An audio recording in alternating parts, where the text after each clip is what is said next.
What is happening in the FA Belfast community? Hope we're good. Hope we're good. I think I'm 2 minutes early for a change. I'm early on to this. What's going on? Hope you're well. Hope everything's good. There's a change in the weather. There's a change in the mood. Fucking poetry this morning. What is going on? No, genuinely hope everyone's doing well. It seems we're getting a bit of movement towards reopening again, which is cool. It's something to hold on to, and it's something to look forward to, which hasn't been, we haven't had much of in the last year or so. But sure, it is what it is. The weather's changing, and that's the most important thing. So listen, anyway, I wanted to cover something today that I was kind of thinking about during the week. Wrote an email about it the other day. If you're not on my email list, by the way, I will share a link in the chat for you to go and subscribe to my email list, where I share tons of information on what it takes to build a six-figure fitness business. I've actually built two now, so I'm pretty sure that I have made all of the mistakes that can be made when it comes to doing that, but I also know what works as well. So if you do want some insights in that, I'm going to share a link in the chat. Get on the email list, consume the information, apply the information, because if you don't apply it, well, then it's just mental masturbation. Fuck. Poetry's flying out of me today. It's my pen and paper. Anyway, so what I wanted to talk about today was the 9C formula for building a successful fitness business. Now, I was kind of thinking about this here, right? So I've basically, I'm a big proponent of investing in myself. I didn't come up with these formulas, but throughout different investments that I've made, let's say from a coaching perspective, like literally on the gym floor, as in like from a fulfillment perspective, from a marketing perspective, and then from sales as well. I've learned these from different people. And what I've chosen to do is just literally combine them. And of course, I'm going to credit the people with it as well. So, as I've spoken about before, there's actually four components to running a fitness business. To running any business, really. So we have marketing, we have sales, and we have fulfillment. They're the three that I generally talk about all the time. They're probably the sexy ones, but then we've got operations as well, which I'm not going to get into today. But if you think about operations as, bookkeeping, administration stuff, like all of that, which doesn't really fall into marketing, sales, and fulfillment. It's more the operation side of things. But again, I'm not going to talk about that today. We're just going to talk about the three components that probably relate to most people on here. From an operations perspective, like, there's so much more goes on there than it's not the sexy stuff. It's just the boring work, as I like to call it. And there's a lot of value to be had in that as well. Don't get me wrong, but again, we're just not going to get into it today. So anyway, we're going to talk about the 9C formula that I feel if people apply themselves to, that they can, continue to level up in their fitness business like all the time. So let's get into it. The first one that we're going to focus on is from the fulfillment perspective. Okay. So the first three C's that fall into fulfillment perspective are coaching, culture, and customer experience, right? Luca Hosevar introduced me to this concept, and we'll talk about coaching first, because here's the thing, right? It doesn't matter how good of a marketer you are. It doesn't matter how good of a salesperson you are. If you are a shit coach, like literally, if you can't fucking get the basics right from a coaching perspective, you're going to struggle. Like genuinely, like this absolutely drives me nuts. It's like the internet today is absolutely bombarded with marketing agencies and people who tell you how to do sales and all this here sort of stuff, right? And I keep on saying to people, I'll get people to come to me and they're like, Here, you know, do you think I should invest in this course? Do you think I should invest in this? And of course, more education is always great. But sometimes I'm wondering, it's like, well, how much effort have you put into actually becoming a better coach on the fulfillment side of things? Because if you're not doing that as well as doing, you know, all the marketing and sales and all the sexy stuff, well, then basically what you're doing is just introducing people into your business for them to see how shitty you're doing your job, and you're not getting the results, and people are getting hurt. And it's like, you know, first rule of fitness is do no harm. That's the first thing. And if from a nutrition perspective you're doing harm, if from a coaching perspective you're fucking people up, and maybe even as well, people aren't necessarily enjoying the sessions. Maybe you're programming shit. Maybe, who knows? It could be the case. Well, then you have a lot of work to do on that front before you start adding more people into your business or into your facility or into your online coaching or whatever. So, you know, coaching has to be like at the forefront of your mind. Is how can I continue to become a better coach every single day? And realistically, the only way you're going to learn to do that is to invest in yourself, and spend time around coaches who have been in the industry for a long time, because there's a high probability that those people know what works. So yeah, start with your coaching. The next thing then is culture, right? And culture is, it's basically what you do, right? It's everything that you do, the culture within your business. Now, here's the thing. Obviously, I do a lot of consultancy today for gym owners, and for personal trainers. And here's something that has become really, really apparent to me, is that a lot of the time there is a disconnect between what the gym owner is looking for and what the personal trainer or the coach from the gym is looking for as well, right? And this was something that I've had to pay a lot of attention to in the last couple of years, with my team in particular. And it basically started with me sitting them down and asking them, if in the next 5 years, like, what's the big outcome that you would want in the next 5 years, personally and professionally? And every single coach that I have on my team right now, at that time said, I would like to be here, expanding the business, become a bigger part of the business, and so on and so forth. And I was like, boom, holy shit, you know, that is it, right? That is it. Because what I then needed to do, or what I had started doing, was giving my team an opportunity to grow and expand. And from that day, I was like, right, I am investing so much in these people.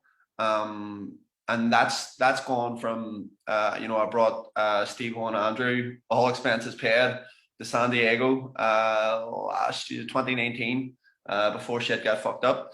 Their hotel, the event, everything, and that has paid me back like literally 20-fold. Like, you can't imagine how much those two lads appreciated that, and learned from it. And literally, just the two of them come back from it like absolute fighter jets, and they still are to this day. And for what that cost me to bring them there, like, the return that I got on that investment from their growth perspective is like unbelievable. Even from a cultural perspective within our team, it is just, it's kind of hard to explain, right? You know, not only that, there, let's say last year, myself and PJ, we brought the team to the Galworm, as a gift for all of their hard work. We brought the team, we brought their partners, we brought everyone. Now, the thing about that is that we weren't just doing it for the sort of sake of doing that. We were doing it because what we wanted to give was them, we wanted to give them what's called a better service aptitude, right? So if you think about it, like 90% of people who, I'm just going to move here because my battery is going to die. 90% of employees, I don't really like calling it employees, I prefer to call it team members. like 90% of team members have never actually been in their customer's shoes, right? And what I mean by that is, if, for example, you are looking to, you want your team members and your employees to deliver an amazing service to your clients, right? Let's say you're charging high-end prices, and you want them to deliver a class service, right? In that perspective, then, if they have never experienced a high-end service, well, then they don't really know. They don't know what they expect, right? And we're going to talk about that a little bit from a customer experience standpoint. But the service aptitude then of your team matters as well. And again, going back to the point, it's like that in itself, that investment of taking all of our team away for a few days. Now they know the level of service that we expect for our members. They know how to greet them, because our members are basically paying high-end prices, and this is the level of service that we would like them to get as well. You see what I'm saying? So the point of this is that from a cultural perspective, right? I'm just moving back into the kitchen here. It's all my notes are in here. From a cultural perspective, what happens then is that we're all going in the same direction. We have clarity on what it is that we want, and there's no disconnect. There is absolutely no disconnect. Like, our team are absolutely committed to what it is that we want to get done. And I would say, and that's not just like, you mightn't have that sort of, you mightn't have the luxury right now of having team members who are assisting you with your business or anything like that. But this can also mean your customers. Like, your culture is basically everything that you do, right? Now, let's say, again, and it starts with the leader, right? It always starts with the leader. Like, if you're not doing things to work on your culture every single day, if you're not creating your culture, well, then someone or something else is, right? And some people might want to hear this, but let's say the culture in your facility is poison, right? Let's say you and your team or your members or whatever it is, it's not a supportive culture. Like, everyone's not getting behind each other. They're not trying to achieve a big outcome. They're not driven by team values. The conversations are not progressive. You aren't talking about how everyone can improve. You're probably just ripping the back out of other trainers. Well, then that's a toxic culture. And ultimately, the leader is responsible for the type of culture that you have within your business.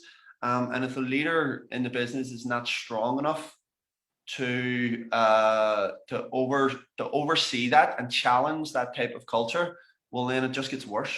And it gets worse. So again, what I would do is look, because again, from a fulfillment perspective, if you don't have that, like, if you don't have a great environment, well, then that filters into your clients as well. And if some of your clients, if you're not willing to challenge them on some of the things that they bring into your culture, that then filters into the rest of the clients. And it just, this is a big thing for me. And it's something that I've paid really close attention to over the last couple of years. And not everyone wants to hear that their culture is poison. But again, it's like awareness breeds change. Not everyone's willing to accept it. Like, if you ask anyone, well, what's the culture like in your business? They'll be like, oh, fuck, it's amazing. It's so good. Had you asked me a couple of years ago what ours was like, I'd have been like, fuck, I have no idea. Like, my team probably see me as a bad leader. I don't know. I really don't know. I just know what it's like today. And it's like night and day compared to what it was before I started really challenging it and challenging our team and everyone to get better and improve on it.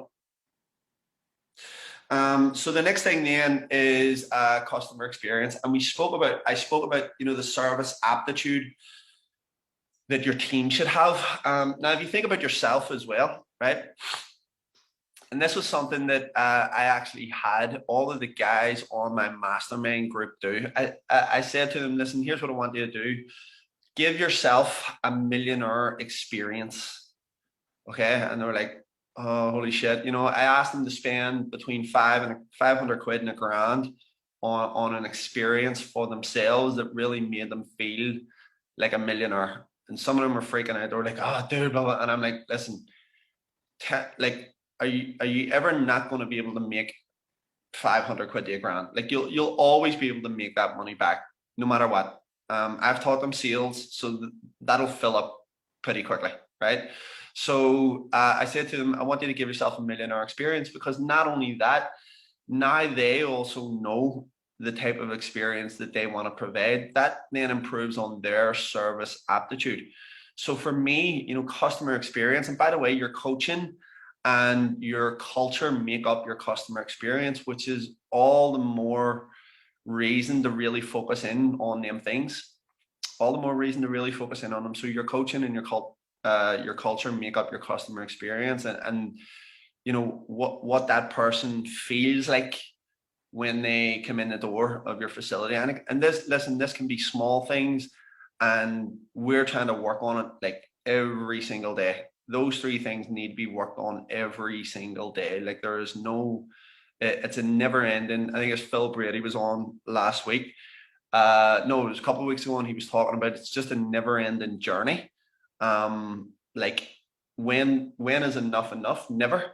You just have to work on it all the time and just continue to improve. And there's always going to be things that you can improve on. But again, that's the beauty of entrepreneurship. That's the beauty of service. I love it. Okay, so anyway, coaching, culture, and customer experience. They're the three C's of fulfillment. And just some ways to make your customer experience better. Continue to look for ways on that, and I promise the business is going to always improve. Okay. So the next thing then is we have marketing, which is basically consistency, credibility, and curiosity. And I've done a video about this here during the week, right? So let's address consistency within a marketing perspective. Like if you think about, I've given our students in the past some statistics on this. So let's say tomorrow, 100 people waking up and decide, you know what? I need to do something about my health. Like I'm overweight, I'm obese, my body fat percentage is through the roof. I can barely walk upstairs. I can't fit into any of my clothes. I need to do something, right? Of those 100 people, only 15% will actually take any action within the first 12 weeks. 15%. So that's 15 people out of 100 statistically will do anything about their health situation within the first 12 weeks of making a decision, right? The 85% will be 18 months, which is fucking crazy if you think about it. That's how long people procrastinate for before they actually do anything about their health.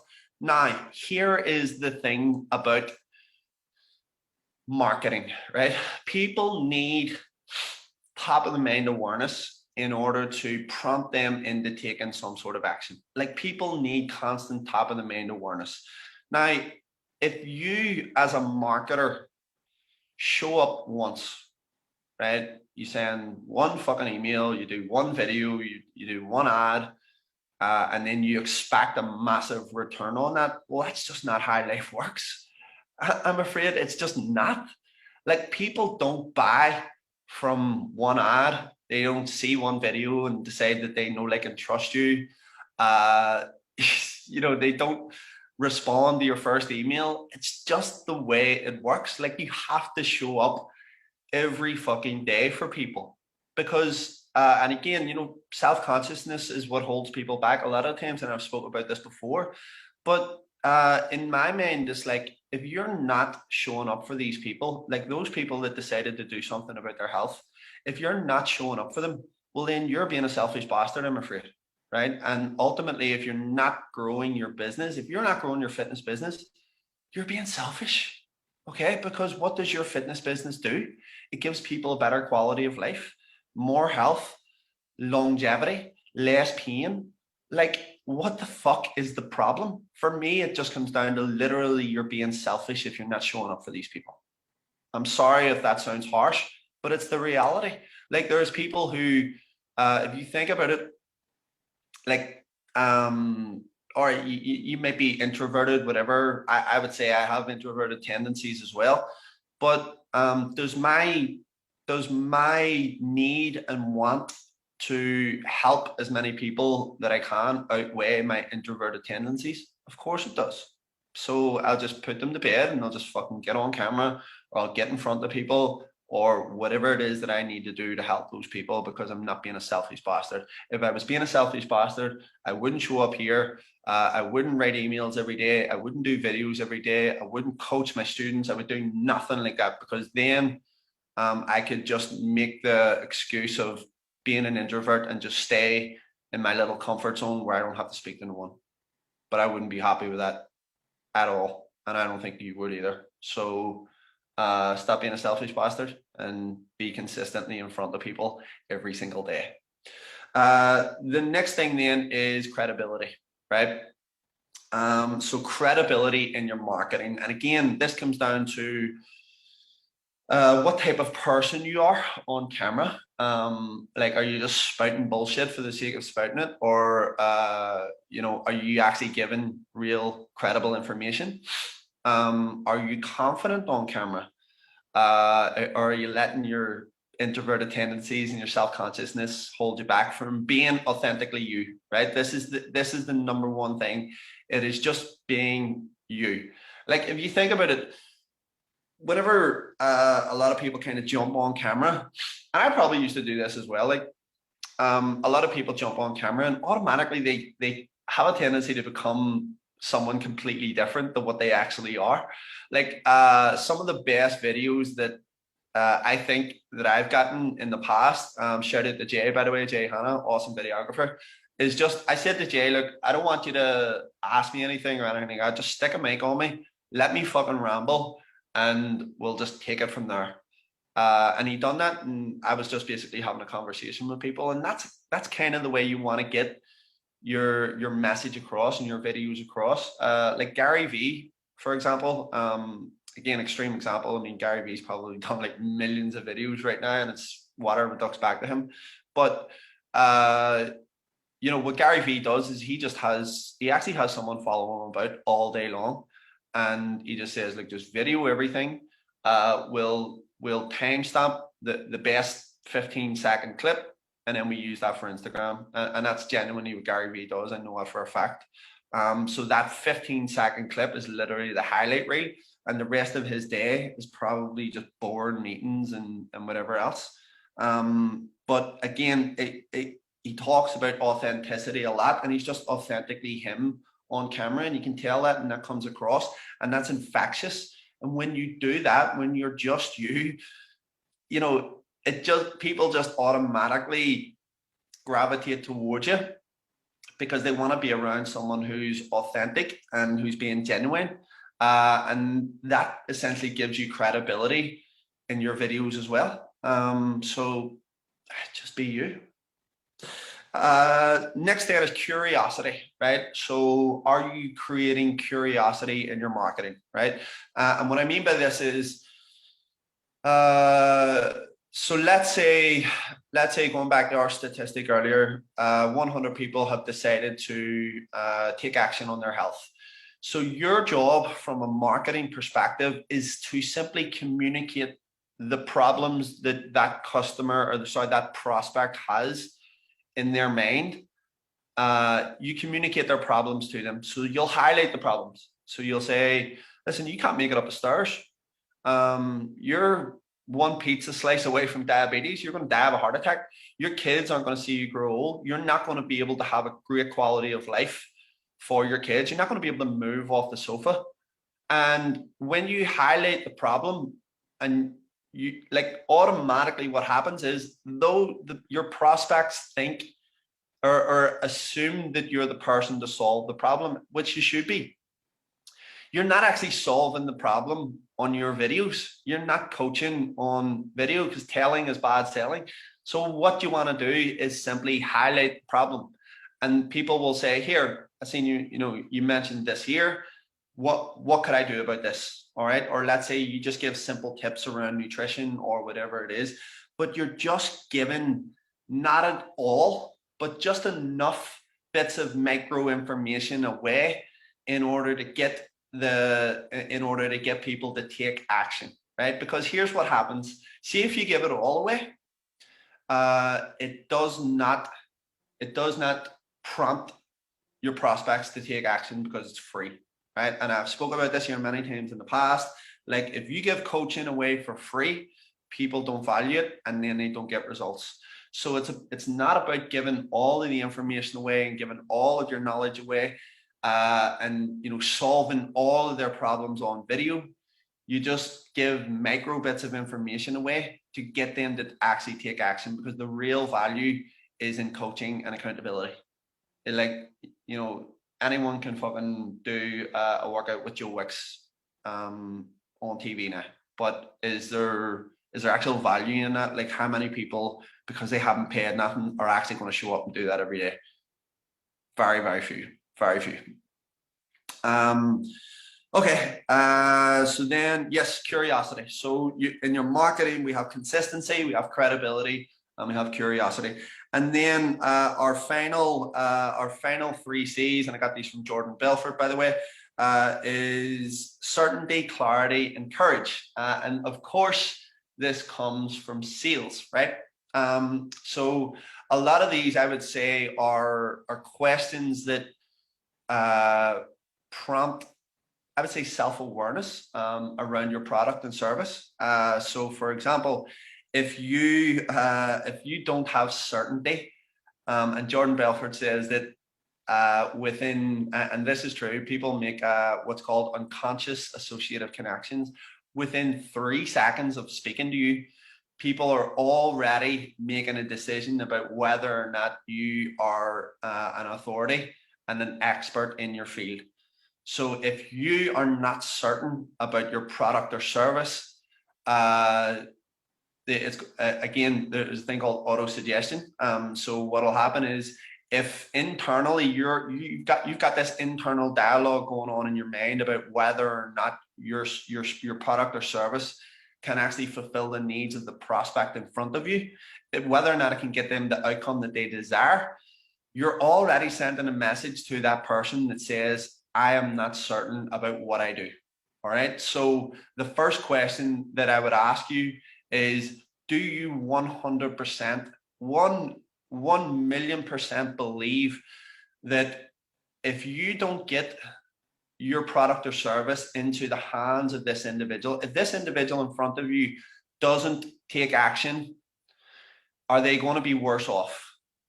If you're not fully convinced that if they don't buy your product or service, that they're going to be worse off, well, then you have a lot of work to do. And what I spoke about previously from a fulfillment perspective, like, if your coaching isn't on point, well, then it's not going to give you the confidence in order to be certain in front of people. All right. It's not going to create the confidence competence loop. Okay. Because if you become a better coach, automatically you become more competent, and then that gives you more confidence. There's another little 3 C's for you. All right. So if there's not that little loop going on, well, then as soon as you get in front of someone and you're not certain that your product or service is going to fulfill their needs and it's going to get them the desired outcome, well, then already from a sales standpoint, you're behind. Okay. The next thing then is clarity, right? So can you say with, and this is the thing, right? I always say to our students, in order just to teach this wee small circle, in order to teach all of the things within this circle, you need to know all of this right? You need to know all of this. Why? Because it helps you simplify things.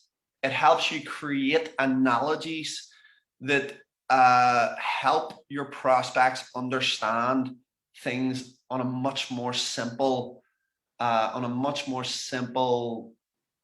base, right?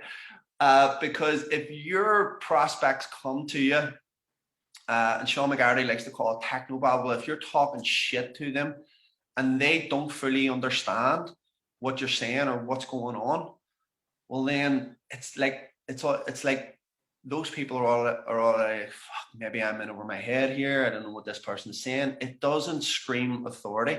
So what you want to have are simple stories and simple analogies that help break things down and make it more understandable for your prospects and for your customers. Okay, and that gives clarity. Clarity is not talking about origins and insertions, certain muscle tissues, and how things contract and so on and so forth. That's just not what it is. We want to make things as simple as possible by telling stories that people remember. And when you do that, and people are leaving, and this is all part of the customer experience as well, by the way, when you do that and people are in your company and they leave with the notion that, holy shit, there's no one knows more than that person does in their field, because you have just made it simple and easy for people to understand, not more complex. Okay, so you want to have clarity, and that starts with the sales process. So for example, someone comes in with a weight loss goal. You don't want to start breaking down micros and macros and all that sort of stuff, because already that's way ahead of where people are at. So you may tell a simple story as, hey, listen, you see, if you deposit less cash into the bank than what you're spending, what do you think happens? Oh, you run out of cash. Okay, well, energy balance kind of runs like that as well, right? So that's basic. That's the type of story. I'm not going to get in that today, but that's the type of story that you want to create, because that's going to be more relatable for people, and that's going to give people clarity. And then the final thing is courage. Do you actually have the courage to hear and know and continue to move forward? For example, we spoke about this here earlier on, like consistency in marketing. One follow-up isn't gonna close a sale. Like, you have to be consistently following up, even if people have already told you, no, I'm not interested, right? Well, if they say no, I'm not interested, you maybe don't want to follow up with that person. But maybe if they've said no and they've been a little blunt, you don't know if later on down the line things change all the time. It's just up to you to show up and be consistent. And do you actually have the courage that if you hear a no, to continue to dig a little deeper? Do you have the courage to be blunt with people on a sales call and give them the truth? Because a lot of the time it's what people need to hear as well. Do you also have the courage to say to people, this product or service is not going to be for you? Which is another massive thing, because again, going back to credibility, like if you do that, and if you say to someone here, listen, I know what you're looking for, I'm not the person for that, so I'd suggest you maybe go here. Do you have the courage for that as well? Do you have the courage to fail? Like, if you're convinced that the product or service will work for them, but then they experience it and it doesn't, do you have the courage to actually accept that responsibility as well, and ultimately make up for it? Okay, so there's tons of things to consider there. But again, the 9C formula, I absolutely love it, and it gives us a lot to reflect on. And yeah, I just think it's awesome. But anyway, I'm going to leave it here today because I gotta go and do some shit. But as always, it's a pleasure. I will leave a link to my website in the chat. And one more thing, if you haven't already invested in the Fit Pro Profit course, get on there, my friend. It's going to introduce you to tons of stuff around sales, copywriting, marketing, all of the shit that you need to know to progress things, and to get you up to speed for gyms reopening as well. Obviously I've got my coaching program up and running. The guys on there are getting some awesome results. So if you want more information on that, hit me up with a direct message, and I shall see you soon. Adios.